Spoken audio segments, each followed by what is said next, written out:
नमस्कार। India speaks daily में आपका स्वागत है। इंडिया स्पीक्स डेली अर्थात no left no right, only Sanatan voice. और मैं हूं संदीप देव। अक्सर हिंदुओं को भ्रम में रखने के लिए, उनके शत्रु बोध को समाप्त करने के लिए ये जुमला उछाला जाता है हमारे नेताओं के द्वारा कि हम तो वसुधैव कुटुंबकम के पक्षधर रहे, हमने पूरी वसुधा को ही अपना परिवार माना। ये बयान आप जब तक भारत के प्रधानमंत्री नरेंद्र मोदी जी के मुंह से भी सुनते होंगे।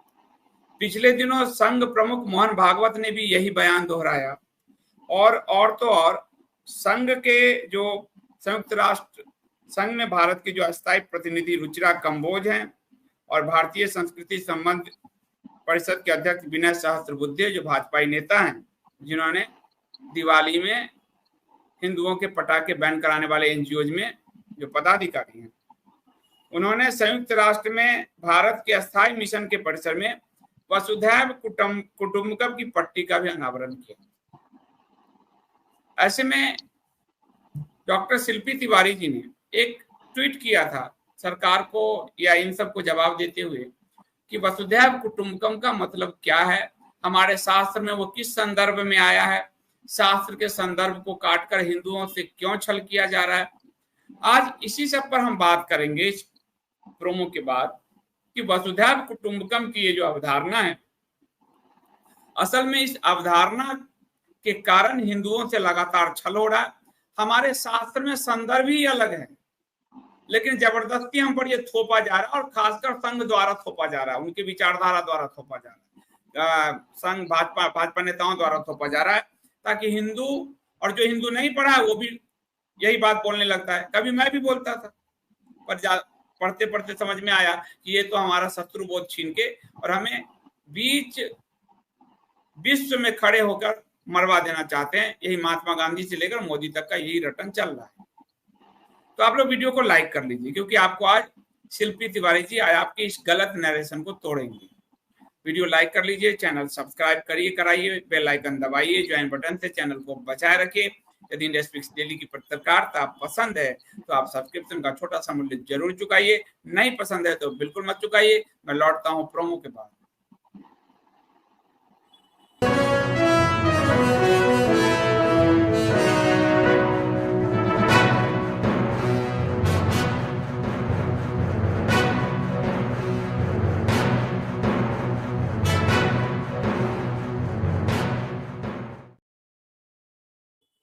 तो हमारे साथ सीधे जुड़ रहे हैं डॉक्टर शिल्पी तिवारी जी, जो संस्कृति पे हैं तो पेशे से डॉक्टर, पर संस्कृति को लेकर वो लगातार संघर्ष करते हैं, अपनी बातों को सामने रखते हैं। डॉक्टर साहब, आपका बहुत स्वागत है इंडिया स्पीक्स के लिए। नमस्ते संदीप जी, आपको बहुत बहुत धन्यवाद। आपने मुझे आमंत्रित किया और समस्त दर्शकों को भी जय श्री राम, नमस्ते। जय श्री राम। हम लोग वसुधैव कुटुंबकम वाले लोग हैं तो एक दूसरे को आमंत्रित करते रहते हैं। आज राष्ट्र प्रथम का भी एक समाचार आया है। राष्ट्र ही सबसे ऊपर है, धर्म छोड़ दो। छोड़ दो। और योगी जी का बयान है, योगी जी का बयान इतना दुखदाई बयान है, लेकिन उस पर भी हम लोग आएंगे। पहले डॉक्टर साहब, ये जो बार बार जुमला उछाला जाता है वसुधैव कुटुंबकम, जिसके कारण हमें हमास को भी कुटुंब मानने को कहा जाता है। डीएनए तो मैच करा ही दिया जाता है।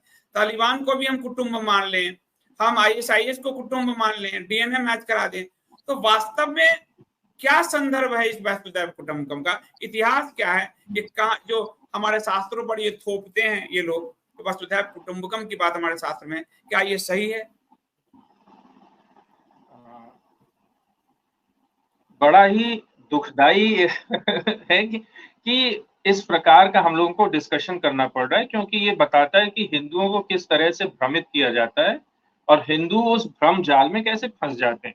तो बात करें वसुधैव कुटुंबकम की, तो वसुधैव कुटुंबकम में वसुधा आता है, एव आता है, कुटुंब आता है। वसुधा मतलब पृथ्वी, इव मतलब जैसा, और कुटुंब हो गया पूरा, जो भी हमारा कुनबा हो गया, फैमिली हो गई। तो अर्थ होगा कि समस्त पृथ्वी कुटुंब जैसे।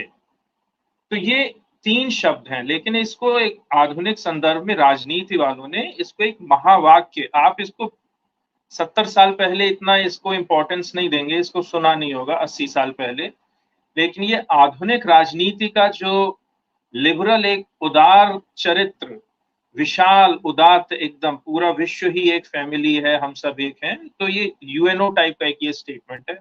और यूएनओ में इन्होंने सरसबुद्धे जी ने ये प्लाक बनाया, तो इसका ये एक ब्रह्म वाक्य, महावाक्य, जैसे उपनिषदों में महावाक्य होते हैं, 4 प्रमुख महावाक्य हैं, जैसे अहम ब्रह्मास्मि, तत्त्वम असि, प्रज्ञानम ब्रह्म, इस तरह से 4 महावाक्य अलग अलग।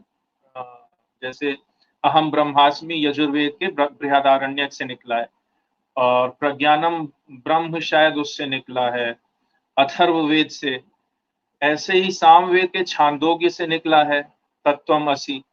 तो ये जो है वसुधैव कुटुंबकम आधुनिक भारतीय सेकुलर राजनीति का, लिबरल राजनीति का, सोशलिस्ट राजनीति का एक ब्रह्म वाक्य टाइप का बनाया गया है, और बड़ा सुंदर है, संस्कृत निष्ठ है, शुद्ध हिंदी है, तो लोगों को बड़ा अपील करता है कि ये तो हमारी कल्चरल रूट की तरफ ले जाने वाला एक वाक्य है, मूल मंत्र है। ऐसे कुछ और मूल मंत्र भी हम लोगों के ऊपर थोपे गए, जैसे सत्यमेव जयते, वो सत्यमेव जयति होना चाहिए, लेकिन वो सत्यमेव जयते बोला जाता है।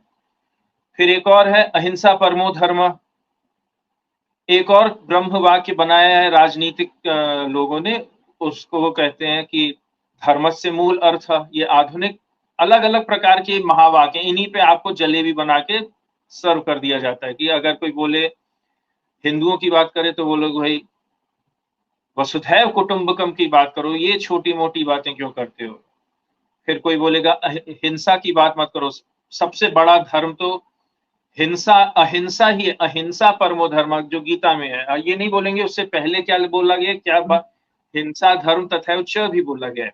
तो अब हम लोग बात करेंगे वसुधैव कुटुंबकम की, world is one big family. तो ये कहां से आता है, ये कहां उल्लेख है इसका, ये जो 3 शब्द हैं ये कहां कहां उल्लेखित हैं अपने पुराने इतिहास में, पुराणों में, अथवा अपने शास्त्रों में। शास्त्र एक बड़ा मोटा वर्ग है शास्त्र का, उसमें नीति शास्त्र आएगा, अर्थशास्त्र आएगा, आपका धर्म शास्त्र आएगा, आपका समाज शास्त्र आएगा। तो नीति शास्त्र की जहां तक हम बात करते हैं और धर्मशास्त्र की, तो सबसे पहले इसका उल्लेख आता है महोपनिषद में, जो कि महाभारत काल से भी पूर्व लिखा गया है। क्योंकि महाभारत की एक नारायणीय जो लेखनी है, उसके शांति पर्व में जब भीष्म जी अपना बात करते हैं तो उसमें इसका 2 बार उल्लेख आता है महोपनिषद के नाम से, कि महोपनिषद में ऐसा है। तो दैट मीन्स कि महोपनिषद वो इज प्रीडेटिंग महाभारत। और फिर वो उपनिषद है, तो एक उसका पेटेंट होता है कि जो पहला जो विचार आया है वो उस उपनिषद में आया। Upanishad they don't copy from other Upanishad, unlike विभिन्न अन्य धर्मों के, चाहे आप जाएंगे तो वो अक्सर कॉपी करते हैं प्रीवियस उसमें, चाहे सिख इतिहास को देखें, सिख धर्म को देखें, चाहे इस्लामिक को देखें, चाहे अन्य इब्राहिमिक को देखें, ये एक दूसरे के बुक्स में से, जैसे बाइबल में से क्रिश्चियन बाइबल ओल्ड बाइबल से कॉपी करेगी, कुरान जो है उसमें से कई जो आइडियाज और कई वाक्य जो हैं वो इब्राहिमिक, ज्यूडाइक, क्रिश्चियन आइडियाज को वस्तुतः कॉपी करते हैं, फिर उसको अपने तरह से लेबल करते हैं। ऐसे सिख लोगों ने बहुत अधिक हिंदुओं से एज इट इज कॉपी करके अपने तरह से उसको प्रस्तुत किया है, उसका अपनी ही व्याख्या कर डालते हैं। तो परंतु उपनिषद में ऐसा नहीं, उपनिषद चाहे वेद हो, ये अपना नया खुद का बनाया हुआ विचार, खुद का मन से सिंचित कोई नया वाक्य, विचार, कोई नीति, वो आपके सामने लाते हैं। तो इसका अर्थ ये है कि महोपनिषद में अगर ये है तो ये महोपनिषद में ही पहली बार आएगा, ये कहीं और से उन्होंने कॉपी करके पहले से कहीं से निकाल के नहीं रखा होगा। तो महोपनिषद में ये क्या बोलता है, 2 प्रकार के महोपनिषद हैं, और महोपनिषद वैष्णवों का बहुत प्रमुख ग्रंथ है। इस पे रामानुजाचार्य और विभिन्न आचार्यों ने 8वीं 9वीं शताब्दी में बहुत विस्तृत रूप से इन पे टिप्पणी की है। तो महोपनिषद के 2 रूप हैं, एक जिसकी हम लोग ये इस समय बात कर रहे हैं, उसमें लगभग 550 श्लोक हैं। तो उसके अंतिम जो चैप्टर है, छठा चैप्टर, उसका 71वां ये श्लोक, 72वां श्लोक है। तो उसमें ये बीच में आता है कि वसुधैव कुटुंबकम का उल्लेख है। वो मुझे रटा हुआ नहीं है, लेकिन उसके पहले इस वाले मतलब 71वें, 72वें और 73वें को जब पूरा करें तो उसमें ये बताया, ये एक उपनिषदिक फिलॉसफी आ जाती है इसमें कि जो मुक्ति के मार्ग में जाता है, जिसको मुक्ति कहे, तो उसको अपने आत्मा को परमात्मा में मिलाने का कैसा लक्षण है, कैसा कार्य है। तो उस संदर्भ में ये आता है कि वो अपना पराया भेद सबसे ऊपर उठ के अपने शारीरिक, अपने पारिवारिक, अपने मानसिक सब बाधाओं को तोड़ के परम रूप में व्याप्त हो जाता है, समस्त ही उसकी कुटुंब बन जाता है। उसमें ये भावना नहीं है, उसमें आता है अयम परो बंधु, मतलब ये बंधु मेरा है, ये बंधु तुम्हारा है, मतलब ये मेरा है, मुझसे मेरा हितैषी है, ये तो मेरा हितैषी नहीं। इस तरह की विभेदिक जो भावना है वो ब्रह्म मार्गी, ब्रह्म जो तपस्वी व्यक्ति है उसमें इस प्रकार की भावना नहीं होती है।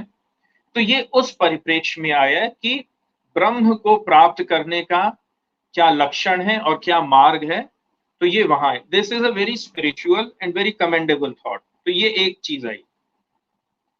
तो स्वाभाविक सी बात है कि इस प्रकार के जो स्टेटमेंट्स होते हैं, अपना पराया से ऊपर उठ के देखो, ये देखने में बहुत अच्छा है, लेकिन दैनंदिन प्रैक्टिकल जीवनी में, राजनैतिक जीवनी में इसका कैसा उपयोग होगा, इसको कैसे लोग गलत प्रकार से उपयोग में लाएंगे, इसके फिर उल्लेख आने लगते हैं। फिर जितने अधिकांश जो आजकल वसुधैव कुटुंबकम का श्लोक आता है वो इस संदर्भ में आता है। कुछ लोगों ने कहा कि इसको कौटिल्य ने भी प्रयोग किया अपने शास्त्र में, परंतु इसका कहीं कोई उल्लेख नहीं है। और कौटिल्य का जो विष्णुगुप्त है, उन्होंने जो अर्थशास्त्र या नीति शास्त्र में लिखा है उसमें तो बहुत ही क्लियर तरीके से भेद किया है कि कौन अच्छा है, कौन बुरा है, और कैसे इनमें भेद करना चाहिए, तभी राष्ट्र की नीति चलती है, समाज जो है ढंग से चल सकता है। नहीं तो गधा और घोड़ा एक समान रख के देखने वाले की स्थिति आ सकती है। तो अगर राज्य को सही में चलाना है तो फिर आपको नीर क्षीर विवेकी भी होना पड़ेगा कि आप ये नहीं कह सकते कि ये व्यक्ति नीच है और ये व्यक्ति ढंग का व्यक्ति है, सज्जन है और इधर दुर्जन है, तो दोनों को आप मिला दो, बोलो कि ब्रह्म सब तो वसुधैव कुटुंबकम है, सबके साथ हम एक ही तरह से न्याय करेंगे या एक ही तरह से दृष्टि रखेंगे। ऐसा नहीं होता है और ना ऐसा होना चाहिए। तो कौटिल्य का ये आता है, कौटिल्य का ये मत है। इसी मत में शांति पर्व में जब भीष्म जी अपना लिखते हैं तो वो भी भेद करते हैं कि किस प्रकार से अलग अलग प्रकार के लोग होते हैं और राजा का कर्तव्य है कि उनको उस अनुसार दंड दिया जाए। तो ये शांति पर्व में कौटिल्य की राजधर्म के संदर्भ में और समाज को कैसे संचालित करना है उस संदर्भ में इस प्रकार के वक्तव्य आते हैं। अब इसका एक बहुत ही उत्तम उदाहरण सीधे सीधे तौर पे खंडन हमें सब्सिक्वेंटली पंचतंत्र में आता है और फिर हितोपदेश में आता है। हितोपदेश सीधे सीधे नारायण पंडित द्वारा लिखा गया है, ये लगभग 8वीं-9वीं शताब्दी का पुस्तक है। और पंचतंत्र के कई जो संस्करण आए हैं उनमें हितोपदेश भी एक प्रकार से है। तो हितोपदेश में ये साफ तौर पे आता है कि मैंने अपनी कथाएं जो हैं पंचतंत्र और अन्य शास्त्रों, नीति शास्त्रों से लिए, जिसमें कौटिल्य का भी वर्णन है कि इन लोगों से मैं प्रभावित होकर ये सब लिख रहा हूं। तो हितोपदेश में क्या आता है और पंचतंत्र में क्या आता है, इस पे हम लोग बोलेंगे। जैसे पंचतंत्र में इसका उल्लेख आता है वसुधैव कुटुंबकम को कैसे लोग प्रयोग में लाते हैं, कैसे लोगों को मूर्ख बनाते हैं, और इनफैक्ट वो पंचतंत्र में तो इसका उपहास किया गया है।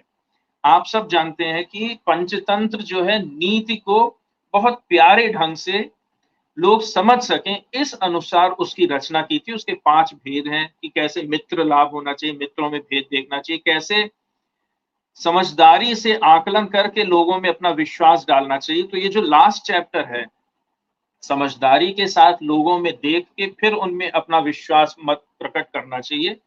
ये लास्ट चैप्टर की एक कथा है जिसमें कि 4 मूर्ख 3 ज्ञानी, मतलब पढ़े लिखे बहुत अच्छे प्रकांड सो कॉल्ड पंडित, लेकिन अनवाइज, आप उन्हें मूर्ख ही कहेंगे, unwise. They are very learned but they are not wise. और एक मित्र उनका जो है, he is very ignorant but he is very wise, worldly wise. तो 4 मित्र हैं जिनमें से 3 बोला जाएगा मूर्ख हैं लेकिन ज्ञानी है, ज्ञानी है। लेकिन एक जो है बहुत चतुर है, लेकिन वो पढ़ा लिखा इतना नहीं है। तो जो मूर्ख हैं उनमें से एक व्यक्ति बोलता है वसुधैव कुटुंबकम। तो इस संदर्भ में जब आता है तो पंचतंत्र के रचयिता श्री विष्णु शर्मा जी साफ कर देते हैं कि इस प्रकार के शब्द मूर्ख लोग बोलते हैं, उस व्यक्ति को मूर्ख बोला गया जो ये बोलता है। ये कथा मैं आपको बता दे रहा हूँ, आप सबको शायद याद भी आ जाएगा कि 4 मित्र जो हैं एक गांव से दूसरे शहर पूर्व दिशा में कहीं जाना चाहते हैं कि भाई हमें पढ़ाई लिखाई तो बहुत हो गई, अब जीवन यापन करना है, अच्छा सा कमाना है। तो रास्ते में चाहते हैं तो जंगल में उन्हें एक स्केलेटन मिलता है। तो स्केलेटन को सोच के पहला व्यक्ति बोलता है चलो इस स्केलेटन को मैं सब सजा सकता हूँ, कैसे, कौन हड्डी कहाँ कैसे लगी होगी। तो स्केलेटन को पूरा सजा देते हैं।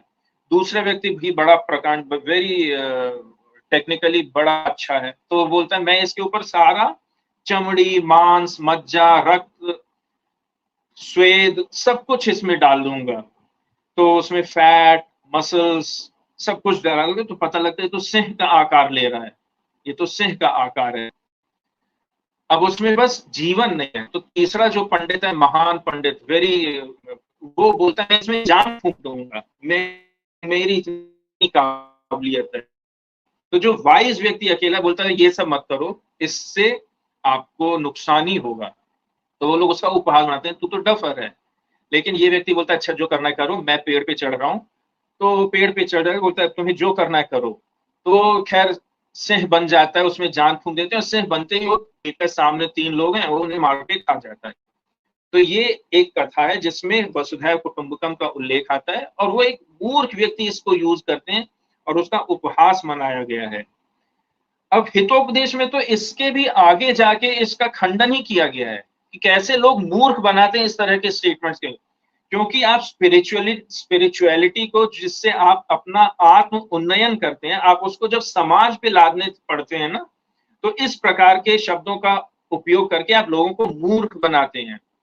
और ये आज की तारीख में आपको विभिन्न राजनेताओं में, सो कॉल्ड गुरुओं में, अलग अलग प्रकार के एक्टर्स, लेखक, इन्फ्लुएंसर्स जो भी है इस तरह का प्रयोग करते हैं और आम जनता को मूर्ख बनाते हैं। हितोपदेश में 2 कथाएं आती हैं। पहली कथा है कि जिसमें एक हिरन है और एक चतुर सियार है और एक हिरन का मित्र काग है। मजेदार बात यह है कि चतुर जो सियाग है, चंट, उसका नाम है क्षुद्र बुद्धे। तो क्षुद्र बुद्धे से हमें सहस्त्र बुद्धे जी की याद आ गई। ये चतुर सियार वसुधैव कुटुंबकम यूज करता है। तो चंट व्यक्ति जो है हिरन को मारने के लिए बोलता है मैं भी तेरा मित्र हूं, आजा मेरे साथ, हम सब एक साथ रहेंगे। आखिर ये दुष्ट लोग और जिनकी छोटी जन्म वो होती है ना, न्यून बुद्धि वाले, ये मेरा है ये पराया, इस तरह का सोचने, लेकिन जिनका विशाल हृदय होता है वो वसुधैव कुटुंबकम सोचते हैं। तो ये चंट सियार मूर्ख हिरण को अपने झांसे में लाने के लिए, पटाने के लिए, मार के खा जाने के लिए वसुधैव कुटुंबकम बोलता है। तो कौवा जो है वो इसको चेताता है मृग को कि आप इस प्रकार के मूर्ख दलीलों में न फंसे, ये आपको मूर्ख बना रहे हैं इस तरह के राजनेता लोग जो आपको खा जाएंगे।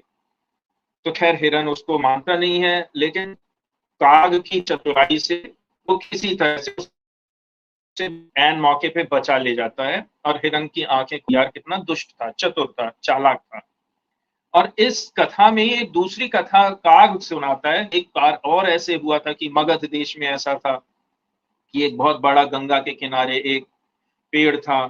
तो वहां एक बहुत जीर्ण शीर्ण सा बुढ़ा सा वल्चर रहता था, गीद, जरादेव उसका नाम है, और वो सारे जो पेड़ में रहने वाले अन्य चिड़ियाओं के बच्चों की रक्षा करता था, उनकी देखभाल करता था, सैकड़ों घोंसले थे। अब वो एक चंट लोमड़ी वो बिल्ली आई, मैंने आपको उस बिल्ली की एक फोटो भेजी है, आप हो सकता है अगर मिले तो उसको लगा सकते बिल्ली हैं। की फोटो तो लगाना। बिल्ली सोचती है इसमें इतने सारे घोंसले, मैं हर दिन एक एक बच्चा भी खाऊंगी, मेरा पेट भर जाएगा, मेरे तो सारा दिन बहुत अच्छे से निकल जाएगा, तो मैं क्या करूं, यहाँ तो बहुत बड़ा सा विशाल वल्चर है, ये मुझे खाने नहीं। तो वो पटाने के लिए वो वसुधैव कुटुंबकम का नारा लगाती है कि सारी पृथ्वी एक है, हम लोग सब एक हैं, तो फिर हम लोग एक साथ ही रहें, प्यार से रहें, ऐसे एक दूसरे के ऊपर शक करने का कोई तो नहीं। वसुधैव, ये तो दूसरा, ये तीसरा मतलब है। एक मैंने आपको फोटो भेजी, ये तो महाबलीपुरम की कथा है, इसको हम बाद में बता सकते हैं। तो बिल्ली जो है वसुधैव कुटुंबकम का नारा के सीधे साधे वल्चर जो आम हिंदू है उस दिल्ली और फिर वहां रहते धीरे धीरे करके सारे बच्चे खा जाती है, अंडे डॉक्टर साहब खाती आपकी है। आवाज ना कट रही, ब्रेक हो रही है शायद नेटवर्क के कारण। प्रॉब्लम हो जाता है। तो इस प्रकार से वो सारे घोंसलों को नष्ट करती है। तो जब ये सब हो रहा है तो उस गिद्ध पे ही बाकी चिड़ियाएं जो है शक करती हैं कि इसके कारण ये सब हो रहा है, तो वो लोग जो है उसे मार डालते हैं। तो इस प्रकार के भ्रम जाल में फंस के मूर्ख बनाया जाता है लोगों को कि वसुधैव कुटुंबकम जैसे मीठे मीठे नारों से, और लोग उसमें भ्रम जाल में फंस जाते हैं, क्योंकि बहुत अच्छा लगता है। ये जो है ये कथा है तीतर, खरगोश और बिल्ली की। और ये भी वसुधैव कुटुंबकम क्या मतलब जो चंट तपस्वी टाइप के बनते हैं और होते बहुत ही दुष्ट हैं, उनमें आपका हित नहीं होता है। ये इस तरह की बिल्ली है जो देखने में तपस्वी है, ज्ञानी है, लेकिन वो तीतर और खरगोश को खा जाएगी जब वो उनके पास आएंगे। तो ये कथा इस बास रिलीफ में जो मामल्लपुरम, महाबलीपुरम है चेन्नई के पास, वहां के इनके है। तो ये हमारा चंद लोगों द्वारा यूज किया गया कुटुंबकम का है। इसके बाद कुछ और लोगों ने इसका प्रयोग किया, जैसे राजा भोज के समय भोज के ऊपर जो कुछ पुस्तकें लिखी गई हैं, उनमें 6-7 पुस्तकें लिखी हैं, लेकिन उनमें 3 पुस्तकों में वसुधैव कुटुंबकम का उल्लेख आता है, लेकिन वो भी आंशिक तौर पर इस प्रकार से आता है कि अपना दिल ये जैसे ये सिंहासन 32 और राजा भोज की जो कथाएं हैं उनमें एक में आता है। तो उसका भी यही है कि इतना विशाल हृदय होना चाहिए कि वसुधैव कुटुंबकम के जैसे सबको अपना समझे। तो अब हम इसको आधुनिक परिप्रेक्ष्य में कैसे लाते हैं, ये देखने की बात है। कौन बोल रहा है, कैसे बोल रहा है, और वसुधैव कुटुंबकम का वास्तव में अगर आपको उसे फॉलो करना है तो उसका स्थान कहाँ है। जैसा कि मैंने बताया कि आपको अगर तपस्या करनी है, ब्रह्म ज्ञान प्राप्त करना है, तो ये बहुत अच्छी बात है, आप वसुधैव कुटुंबकम रखिए, आप अपने पराये से सब ऊपर हो जाइए। लेकिन जब आपको राजनीति करनी होती है, देशों के बीच में आपको व्यवस्थाएं स्थापित करनी है, दंड नीति चलानी है, एक तरफ असुर हैं, एक तरफ देवता हैं, तो आप वसुधैव कुटुंबकम के माया भ्रम जाल में नहीं फंस सकते। और जो अगर इस प्रकार की बात कर रहा है वसुधैव कुटुंबकम की, या गंगा जमुनी तहजीब की, या सेकुलरिज्म की, या हम सब एक हैं, इस प्रकार के नारे अगर राजनीति में लग रहे हैं, तो वो नीर क्षीर विवेक के साथ ही उसको आपको ग्रहण करना चाहिए। और कौन बोल रहा है, क्या बोल रहा है, उससे उसका चरित्र, उसकी आइडियोलॉजी पता चलती है। हम लोग देख चुके हैं 70-80 साल में सेकुलरिज्म के नाम पे हम लोगों को कितना मूर्ख बनाया गया, और आज उसको संस्कृतनिष्ठ हिंदी में ग्राह्य करने के लिए वसुधैव कुटुंबकम का नारा दिया गया है, कि बड़ा अच्छा लगता है।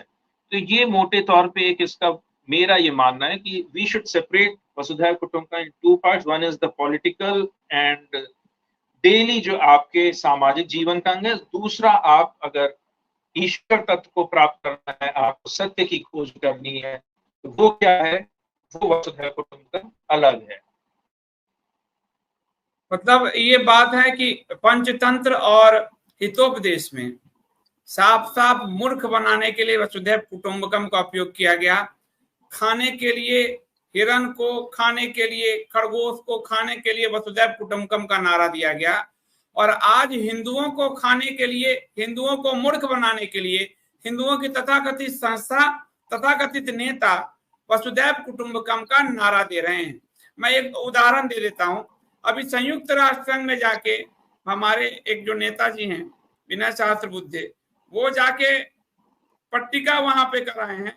पट्टिका में कहूंगा दिखाने के लिए ये वाला, और ये आपको ये देखिए पट्टिका दिखाया है ताकि दुनिया भर के हम हमास को भी कहें वसुधैव कुटुंबकम है।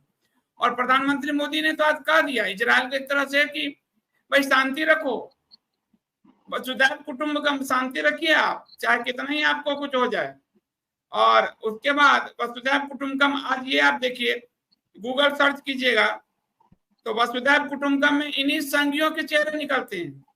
ये इतना नारा पीटा है हिंदुओं को तबाह करने के लिए कि आप गूगल सर्च करें, मैं कहूंगा दिखाने के लिए, गूगल सर्च करें तो आपको दिखेगा यही लोग दिख रहे हैं वसुधैव। ये पट्टी यहाँ लगवा के आए हैं संयुक्त राष्ट्र संघ में जो है, ये कौन है, विनय सहस्त्रबुद्धे जी, भारत के स्थायी मिशन के परिसर में ये पट्टी लगाया गया है। और लगाने वाले का जरा फोटो दिखा के पट्टी निकाल रहे हैं। ये वो पट्टी लगाने वाले हैं जिनको हिंदुओं में वसुधैव कुटुंबकम नहीं समझ में आता, उनका दिवाली का पटाखा रुकवाने चाहते हैं सहस्त्रबुद्धे। उसके बगल में जो फोटोग्राफ नहीं, बगल में जो फोटोग्राफ है वो जो पट्टी वाला है, पट्टी निकालते हुए वो फोटोग्राफ।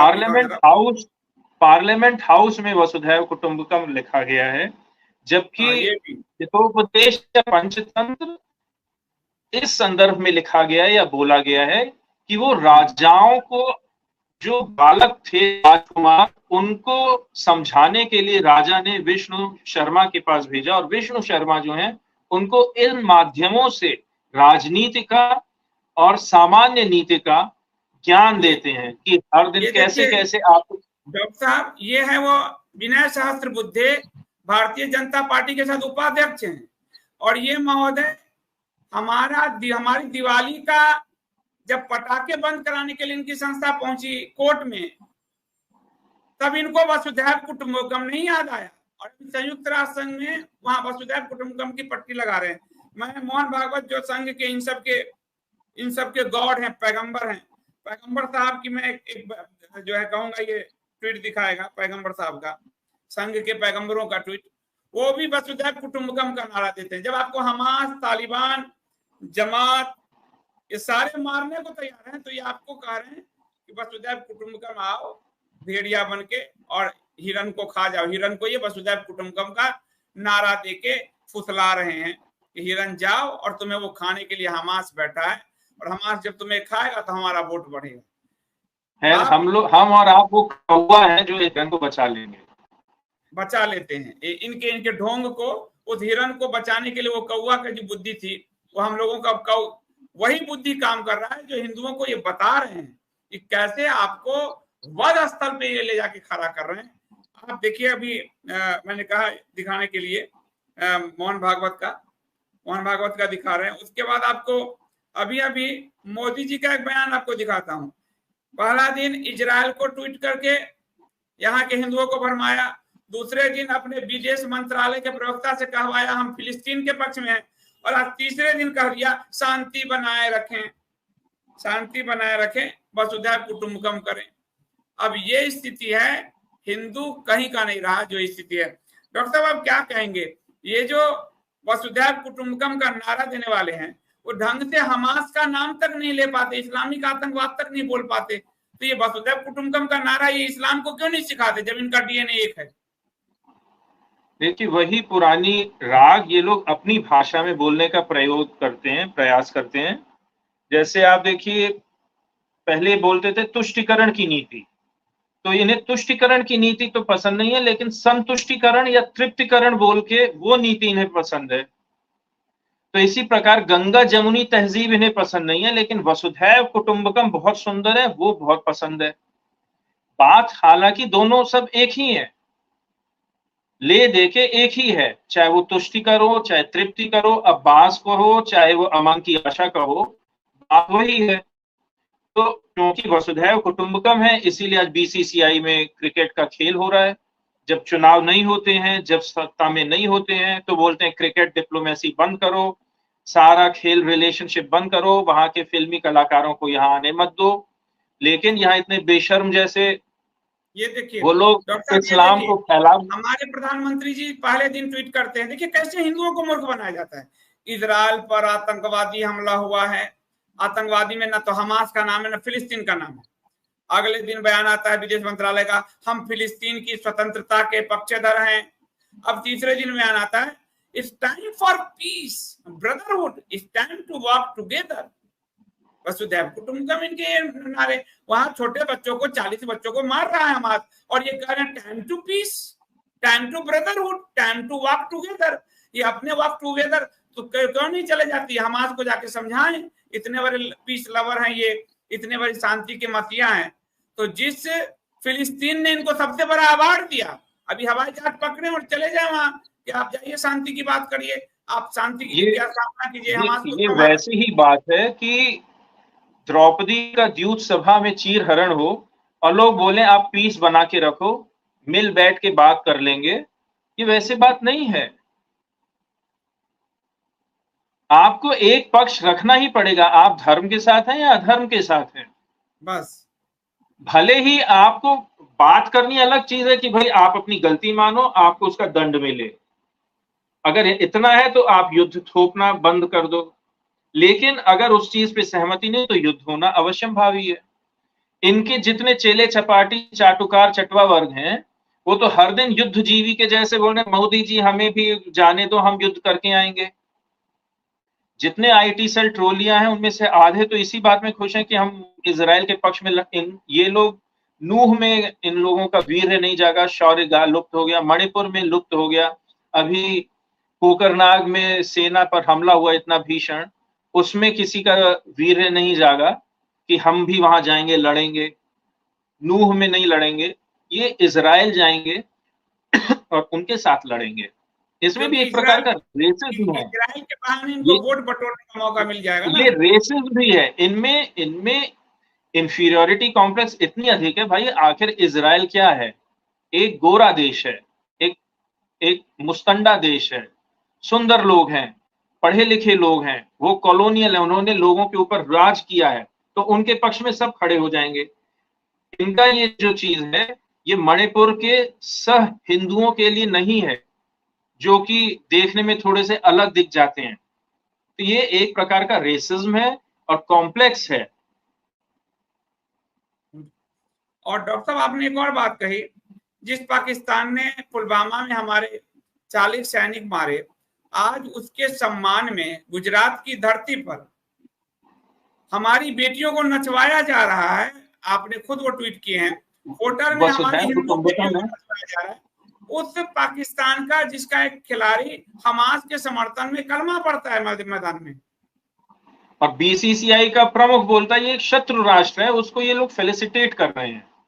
उसी पाकिस्तान के क्रिकेटर और जो स्पीच वो बोलते कमेंटेटर, वो लोग पब्लिकली इस्लाम के बारे में बोल रहे हैं कमेंट्री के दौरान, और उसको लोगों को बोल रहे हैं people should accept and it is a peace, और ये और वो परपंच कर रहे हैं, उनके समर्थन में ये बोल रहे हैं, उनके लिए हैप्पी बर्थडे। और गाना क्या है, प्रेमनी मौसम छे, इस गाने पे वो लड़कियों को नचाया जा रहा है, प्रेमनिया मौसम छे, आओ मेरे साथ रहो मेरे पास। मतलब वो आप हमास जो करता है, या मियां मिट्ठू जो टीवी पे एक्सेप्ट कर चुका है कि मैं हजारों हिंदू लड़कियों को लपक लेता हूं, उनको छोटी छोटी बच्चियों को जबरदस्ती कन्वर्ट करता हूं, उनको इस्लाम की शिक्षा दीक्षा देता हूं, उनको जबरदस्त उनका बलात्कार कर देता हूं। यहाँ के मियां मिट्ठू जी खुद ही जो है, आओ मेरे पास रहो मेरे ना प्रेमनिया मौसम छे पे डांस करवाने लड़कियों से। छोटी छोटी लड़कियां उन जिहादी क्रिकेटर्स के सामने डांस करें, आओ मेरे पास रहो मेरे पास प्रेमनिया मौसम छे। मतलब ये इस तरह की चरित्रहीनता और स्वाभिमान की कमी और बाजारूपना, इसको मैं और क्या सीधा शब्द बोलूं तो वो बहुत बुरा लग सकता है, कि एक तो ये तो मतलब खेल का वेश्याकरण है। डॉक्टर साहब G20 में अरब के शेखों के सामने हमारी बेटियों को नचवाया गया। अब पाकिस्तान के क्रिकेटरों के आगे हमारी बेटी को नचवाया जा रहा है वसुधैव कुटुंबकम के नाम पे। जी, तो जो लोग बोलते हैं कि राजपूत ऐसे राजा थे कईयों ने जिनको मुगलों से साठ-गांठ की। ये उससे भी निकृष्ट स्थिति है कि यहाँ आपके ऊपर कोई तलवार नहीं रख रहा है, आपसे कोई युद्ध नहीं लड़ रहा है, आपकी लड़कियां छीन नहीं रहा है, लेकिन तब भी आप उनके सामने परोस रहे हैं सब कुछ, गंदगी। आज तक पुराने समय में भी ठीक है, कोई लोग आते थे, किसी ने थाली में टीका लगा सामान रखते थे, ऐसे जल छिड़क देते थे लोगों के ऊपर जो विजिटिंग डिग्निटरीज हैं। लेकिन इस तरह से डांस करना, फूहड़ नृत्य करना, अजीब अजीब से, वो जब बिडेन आया तो अर्जेंटीना का जो राष्ट्रपति आया तो उसके सामने जो गाना गाया बिडेन के सामने, उसमें यह कि तेरी महक मेरे बिस्तर के चद्दरों में आती, इस गाने पे फूहड़ सा नाच रही थी छोटी छोटी बच्चियां। तेरी महक, मैं उठती हूं तो सवेरे तेरी महक। ये सरकारी तौर पर लव जिहाद को बढ़ाने का काम किया जा रहा है, खुलेआम किया जा रहा है। तो जब वसुधैव कुटुंबकम की घुट्टी पी है तभी तो जब इस तरह का लव जिहाद होगा, तब जो बच्चे पैदा होंगे वो एक डीएनए ही माना जाएगा ना। आप बस बोल दीजिए एक शब्द, उसका सिर्फ एक ही पैमाना है कि you are.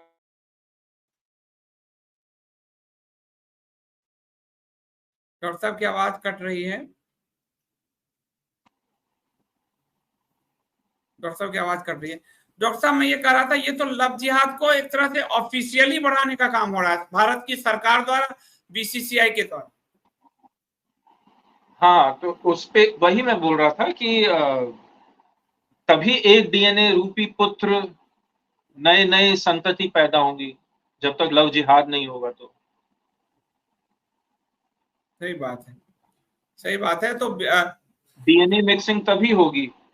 DNA mixing machine संस्था जो है वो हमारे वसुधैव कुटुंबकम के नाम पर आतंक के समर्थक पाकिस्तानियों के समक्ष हमारी बेटियों को नचवा रहा है। और अरबी जो शेख हैं उसके सामने हमारी बेटियों को नचवा रहा है।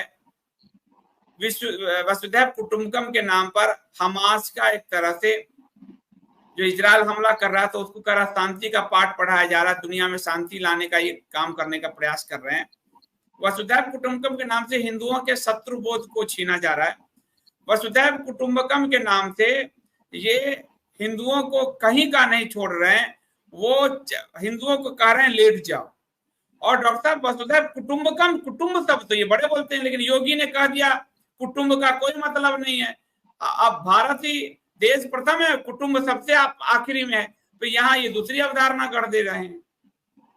उन्होंने कहा आज के भाषण में कि राष्ट्र, इनका एक और महावाक्य है, इदम राष्ट्राय, क्या अयम राष्ट्राय स्वाहा इदम नमम राष्ट्राय स्वाहा। कहा तो धर्मो रक्षति रक्षितः की बात होती थी जो गीता में है कि जब तक आप धर्म की रक्षा नहीं करेंगे, धर्म आपको स्वयं रक्षा नहीं कर पाएगा। और यही नहीं, अगर आपने धर्म का त्याग किया तो आपको धर्म मार देगा। अगर आपने धर्म की रक्षा नहीं की तो वही धर्म आपकी वो हत भी कर देगा। ये गीता में लिखा हुआ है। तो ये तो धर्म कुछ नहीं है, सबसे ऊपर राष्ट्र है। राष्ट्र की कोई अवधारणा नहीं होती है, ये सब धर्म पे टिके हैं।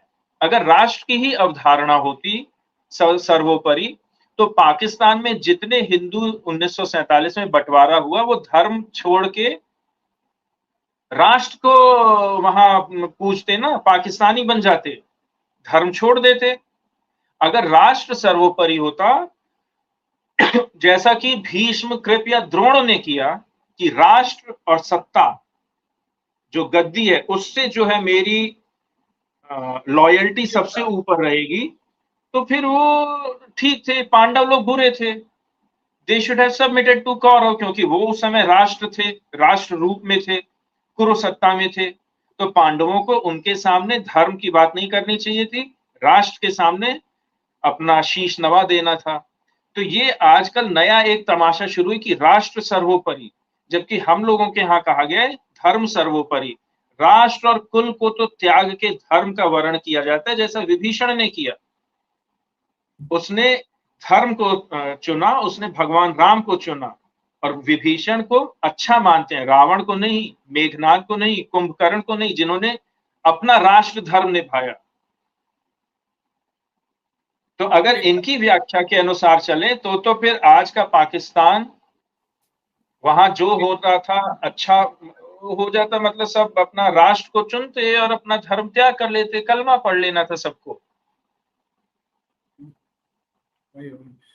आप डॉक्टर साहब देखिए, इन लोगों ने कितना मूर्ख बनाया कि आज वसुधैव कुटुंबकम सर्च करते ही हमारे प्रधानमंत्री केवल दिखते हैं। यानी किस तरह से मूर्ख बनाया गया। पूरे इंटरनेट में, गूगल सर्च में हिंदुओं को छलने की थ्योरी सर्च कीजिए तो ये मिलेगी, सबसे ज्यादा छल करने वाले मिलेंगे। ये स्थिति हिंदुओं के साथ की गई है। और ये कांग्रेस जैसे सेकुलरिज्म का राग अलापती थी कि देश के अंदर सारे फूल हैं, एक हरा पीला नीला, और सब गुलदस्ता बन जाते हैं, सब एक ही हैं, हम सब एक हैं, हिंदू मुस्लिम सिख ईसाई आपस में सब भाई भाई। कहने को बहुत अच्छी है, स्पिरिचुअली बहुत अच्छी बात है, लेकिन नीतिगत रूप से इसमें बहुत ज्यादा व्याधि मानी जानी चाहिए। तो उस चीज को इन्होंने अपना नाम दे दिया, वसुधैव कुटुंबकम, राष्ट्र सर्वोपरि। आप धर्म भूल जाओ, आप अपनी मूर्ति पूजा भूल जाओ, 50 साल आप अपना देवी देवताओं को भूल जाओ, इन मूर्ति मंदिरों में इनक्रेडिबल इंडिया थोड़ी है। तो ये सब चीजें एक साथ देखी जानी चाहिए, इसीलिए ये सब बोलते हैं, और ये नीचे से लेके ऊपर तक ऐसा फैल जाता है। सब एक है, पूरा जड़ ही इनकी खत्म है, जड़ में ही इनके दिमाग लगा हुआ है।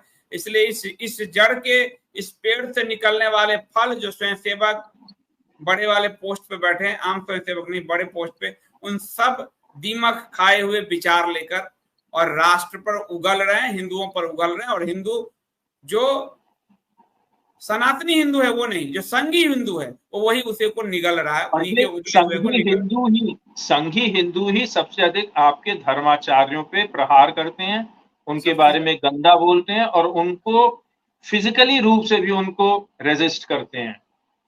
कोई नॉन हिंदू इतना नहीं बोलता शंकराचार्यों के विरोध में जितना ये लोग बोलते हैं। सही बात है। तो ये थे डॉक्टर साहब शिल्पी तिवारी जी, जिन्होंने आज आपको वसुधैव कुटुंबकम के अलग अलग रेफरेंस समझाए, और उन्होंने कहा कि वसुधैव कुटुंबकम शास्त्र उनके लिए कह रहा है जो सन्यासी हैं, जो इस भौतिक जीवन से परे हो चुके हैं, राष्ट्र और नेता के संदर्भ में नहीं। और इसका संदर्भ दिया कि पंचतंत्र और हितोपदेश वसुधैव कुटुंबकम की अवधारणा पर चलने वाले को मूर्ख कहता है, और कैसे वसुधैव कुटुंबकम की अवधारणा सुनाकर एक सियार एक हिरण का शिकार करना चाहता था, कैसे बिल्ली खाना चाहती थी। तो वसुधैव कुटुंबकम उसी हमें भी वो हिरण बनाना चाहता है, और एक सियार जो संस्था है वो हमें मरवा देना चाहता है, क्योंकि जितना डरेगा हिंदू, जितना मरेगा हिंदू, उतना इनका वोट बढ़ेगा। यही सच है। अब मैं कुछ प्रश्नोत्तर, डॉक्टर साहब आपकी अनुमति हो तो कुछ प्रश्नोत्तर में ले लेता हूँ।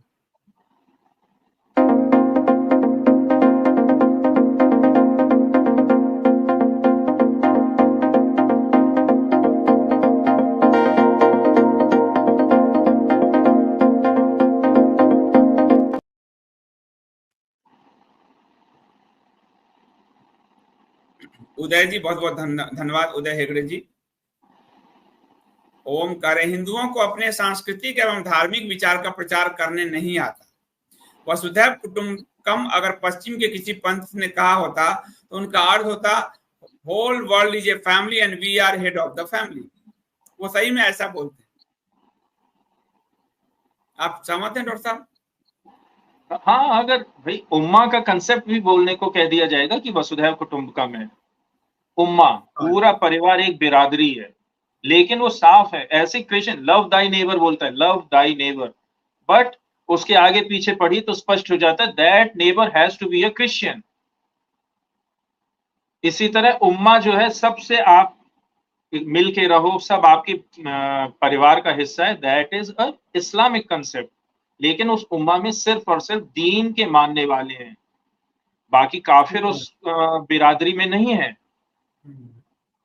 राजेश जी धन्यवाद। कुछ किताबें मंदिर के लिए ऑर्डर करना चाहता हूँ, जैसे कि धर्म, समाज, एकता, हिंदुओं का शोषण, जातिवाद आदि पर आधारित हो। तो राजेश जी आप एक बार अमरदीप से संपर्क कर लें, 882629 वो आपको सारा पुस्तक उपलब्ध करा देंगे, आपको लिस्ट भी दे देंगे और उपलब्ध भी करा देंगे। और कपोत विदेश में कई लाइब्रेरी स्थापित कराया है। हिंदू जो हमारे धर्म शास्त्र है, नैतिक शास्त्र, इतिहास है, उन पुस्तकों की लाइब्रेरी हम अमीश त्रिपाठी और चेतन भगत को नहीं सेल करते, आप हमको कपोत पर नहीं देखेंगे। तो कई विदेश में कई लाइब्रेरी की स्थापना हमने कराई है। तो आप सब अगर लाइब्रेरी स्थापित करना चाहते हैं हिंदू धर्म ग्रंथों पे आधारित, हिंदू इतिहास, संस्कृति, समाजशास्त्र पर आधारित, तो आप कपोत से संपर्क कर सकते हैं, अमरदीप से संपर्क कर सकते हैं। बहुत धन्यवाद। नागेश राव जी कह रहे हैं 2 बार जाल बिछाकर हिंदुओं को फंसा ही दिया है, अब तीसरी बार कौन कौन फंसना चाहते हैं उनकी मर्जी। ठीक बात है, बिल्कुल सही बात है। आचार्य जी कह रहे हैं आचार्य आदरणीय संदीप जी आपसे मिलना चाहता हूँ, नाथूलाल गंगवार, जिला संघ चालक पीलीभीत से। आप संघ चालक हैं, बिल्कुल मिलिए और आप कल अमरदीप से बात कर लीजिएगा, फिर वो आपसे मेरी बात करवा देंगे। सत्येंद्र वीएस नंदुरी जी कह रहे हैं मुझे मीना बाजार की याद आ गई। हमारी बेटियों को जो नचा रहे हैं डॉक्टर साहब, देखिए ये कितनी बड़ी बात कह रहे हैं कि हमें मीना बाजार की याद आ गई। मुगल भी हमारे भी किया था मीना बाजार, ये वास्तव में मीना बाजार है। और इसीलिए मैंने बीच में बात खेल का प्रोस्टिट्यूटीकरण क्या बोला जाए, एक प्रकार से ये चीज चल रही है। इस प्रकार के घटिया नाच गान और फूहड़ प्रदर्शन से और कुछ नहीं। दूसरा मीना बाजार तो सजेगा ही ना, क्योंकि G20 में भी आपने वसुधैव कुटुंबकम का ही स्लोगन बीच में रखा हुआ है, वही आपका प्रीएम्बल है। और आपको याद होगा कि मीना बाजार के रचयिता महान सुल्तान श्रीमान जिल्ले इलाही अकबर, इनके प्रमुख भारतीय रिप्रेजेंटेटिव रहे, जो इन्होंने एक पुस्तिका निकाली कि महान भारतीय कौन कौन है, उनमें अकबर भी थे। वही तो मीना बाजार सजाते थे, वही सजाता था। और वो बहुत वो दिमाग में कहीं ना कहीं चलता है, इन लोगों के चलता है। ये मुझे ऐसा लग रहा है डॉक्टर साहब, बुरा मानने वाली बात नहीं है, लेकिन भारत की जो राज सत्ता है वो मानसिक रूप से इस्लामिस्ट है। बिल्कुल है, वो अलग अलग रूप में। अच्छा, भाजपा क्या मीठे मीठे शब्द, भाजपा हिंदी के शुद्ध शब्दों का प्रयोग करके लोगों को गुमराह करती है। एकात्म मानववाद, गांधीवाद, समाजवाद, कुछ इस प्रकार का ना, ह्यूमैनिटेरियन गांधीवाद।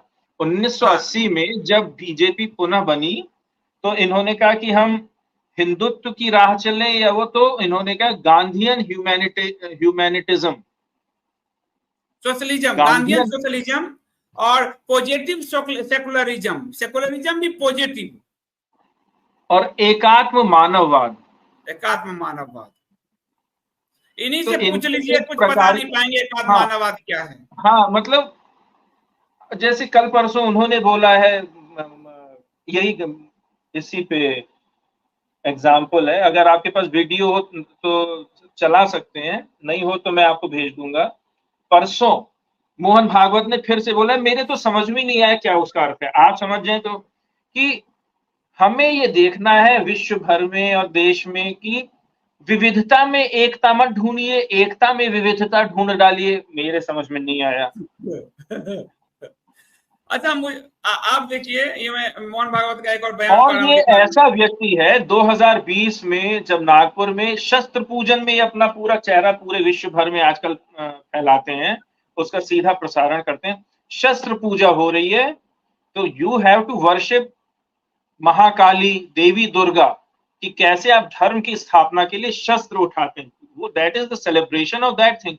महिषासुर मर्दिनी का कार्य है, वो राम की रावण पे विजय का कार्य है, शस्त्र पूजा का कार्य है। लेकिन वो शस्त्र पूजा में अपना एकात्म मानववाद और डायलॉग, यही जो इन्होंने अभी हमास के लिए भेजा कि भाई डायलॉग से सब चीज सुनो, ऐसे नहीं होता है। शस्त्र पूजा के दिन तो आप शस्त्र का कुछ बोलिए, डॉक्टर साहब 5000 साल पहले कौन से शास्त्र में भारत के आपने सेकुलरिज्म शब्द सुना था? वसुधैव कुटुंबकम, ये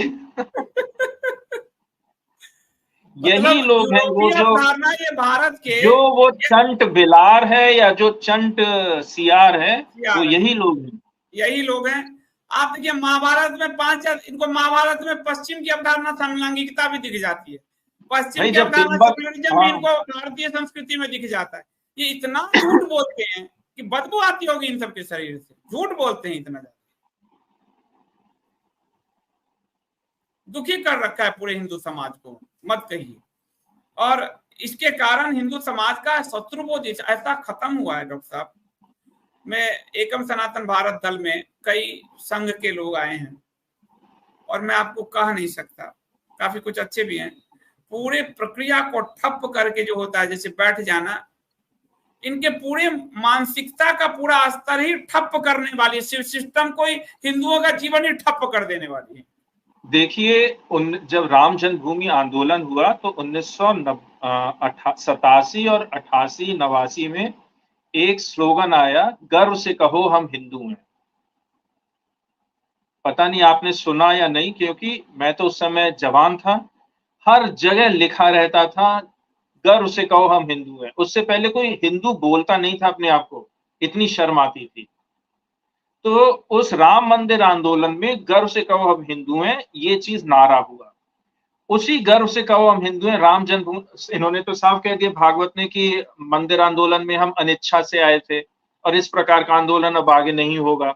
विश्व हिंदू परिषद ने भी हाथ खींच लिया कि अब आइंदा कोई और आंदोलन नहीं होगा। 98-99 में अशोक सिंघल ने भी ऐसा ही बोला था, बाद में वो वापस बात से पलट गए, फिर उन्होंने फिर से लेकिन कुछ साल बाद बोला कि आइंदा हम और किसी आंदोलन के पक्ष में नहीं है।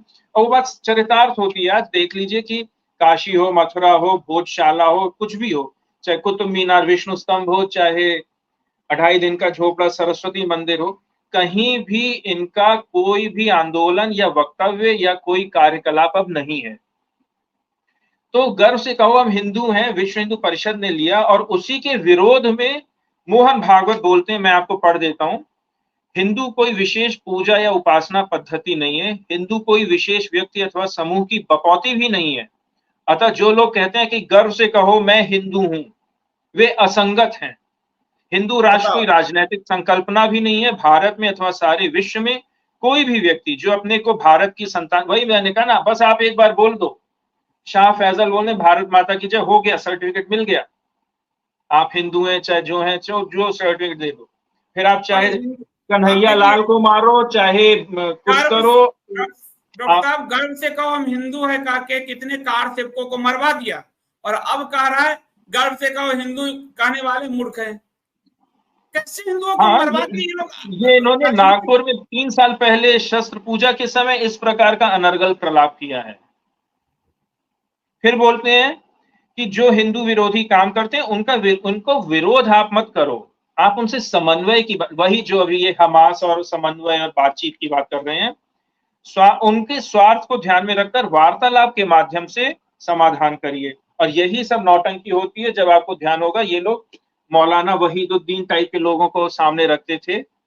2000 में उनको अटल बिहारी वाजपेयी ने पद्म भूषण दिया, और 2021 में शायद या 20 में पद्म विभूषण भी दिया मौलाना। उन्हीं का लड़का जो है जफर इस्लाम मिल्ली गैजेट चलाता है, और उन्होंने कितना बेहद निकृष्ट ट्वीट और सब वक्तव्य दिए थे जब सीए आंदोलन था कि कुवैत को भारतीयों के खिलाफ, हिंदुओं के खिलाफ कार्रवाई करनी चाहिए। तो उस पर उनपे देशद्रोह का दिल्ली पुलिस ने एक एफआईआर लॉन्च कर दी थी, हालांकि उसको कोर्ट ने तुरंत निरस्त भी कर दिया।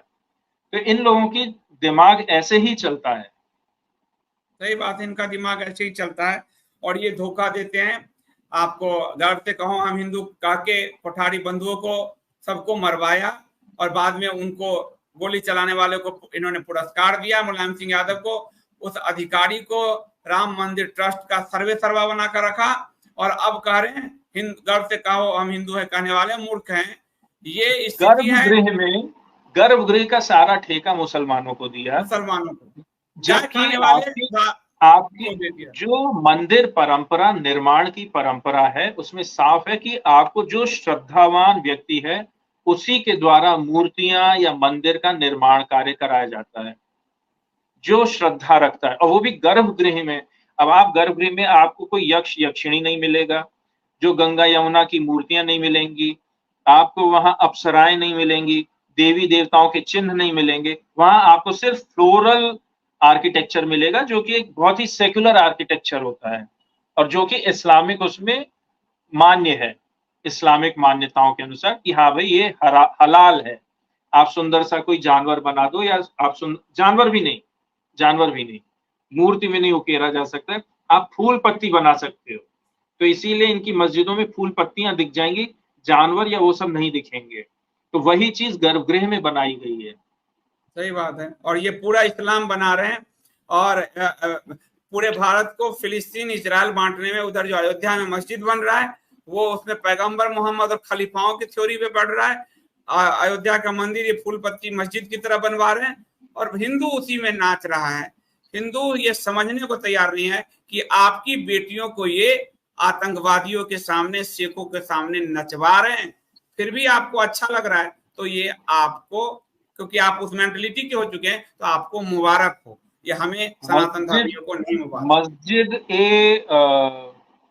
मोहम्मद बिन अब्दुल्ला उसका नाम रखा गया है, जो एकदम 5 स्टार मस्जिद बनाई जा रही है अयोध्या से पूर्व में। अयोध्या से मतलब पश्चिम में, लखनऊ से आप अयोध्या जाएंगे तो अयोध्या से पहले मतलब पूर्व पड़ेगी, अयोध्या से पहले पड़ने वाली उस मस्जिद का नाम है मस्जिद मोहम्मद बिन अब्दुल्ला। तो वो तो 200 स्क्वायर मीटर या 100 स्क्वायर मीटर की मस्जिद थी, आज वो 5 एकड़ की मस्जिद इन्होंने इनको समर्पित की है। तो जो बोलते हैं ना हमने तुम्हें मंदिर दिया, तो उनको बोलो भाई आपने तो ये मस्जिद भी बनवाई है, मंदिर तो लोगों ने मर के कमाई, जिसपे आप जो है अपना फोटो निकालते हो, लेकिन आपने उन जो मरे, जो कर सेवक मरे, जिन्होंने अपनी आहुति दी, आपने उनका तिरस्कार करके इन लोगों को बाबरी के बजाय और भव्य मस्जिद बना के दे दी है। ठीक बात है। और इसका एक और उदाहरण देखिए इनकी मूर्खता का, कि जैसे हम लोगों ने बात की 2021 में इन्होंने the meeting of minds, Khwaja Iftikhar Ahmed की पुस्तक 4 जुलाई को इस्लामिक सेंटर में उसका बड़ा, मोहन भागवत पहुंच गए वो करने, उसका बुक रिलीज करने। 2 दिन बाद ही वही बोलता है कि ये तो बहुत हीन भावना से ग्रस्त व्यक्ति है जिसकी इन्होंने वो की, वही व्यक्ति 2-3 दिन बाद, और उस पुस्तक को इन्होंने पढ़ा ही नहीं है। उस पुस्तक में जिहाद विहाद की सब बातें हैं, कैसे मुसलमानों को अपना प्रसारण करना प्यार से, प्रेम से, इस्लामिक राष्ट्र बनाने की दिशा में। मीटिंग ऑफ माइंड्स ये कि आप सेक्युलर बने रहो और हम इधर ब्रिज जो है हमारा इस्लामिक ब्रिज है, ये है मीटिंग ऑफ माइंड। ये सब उसमें लिखा है, तो इन्होंने तो पढ़ा ही नहीं। सही बात है। तो ये थे हमारे साथ डॉक्टर शिल्पी तिवारी जी, जिन्होंने आपको वसुधैव कुटुंबकम का वास्तविक संदर्भ समझाया। प्लीज सनातनी हिंदू इस संदर्भ को समझें और संघी हिंदुओं के चक्कर में ना आए। संघी हिंदू आपको पूरी तरह से शत्रु बोध आपका छीनकर आपको बीच रण के मैदान में निहत्था करके मरने के लिए, छोड़ने के लिए इतिहास में बदनाम है। संघी हिंदुओं से बचिए, सनातनी हिंदू बनिए। तो बहुत बहुत धन्यवाद डॉक्टर साहब आपका, थैंक यू सो मच, आप आए पधारे। और सभी पाठकों दर्शकों का भी बहुत बहुत धन्यवाद। आप सबको शुभ रात्रि और जय श्री राम। नमस्ते, धन्यवाद संदीप जी, जय श्री राम। जय श्री राम।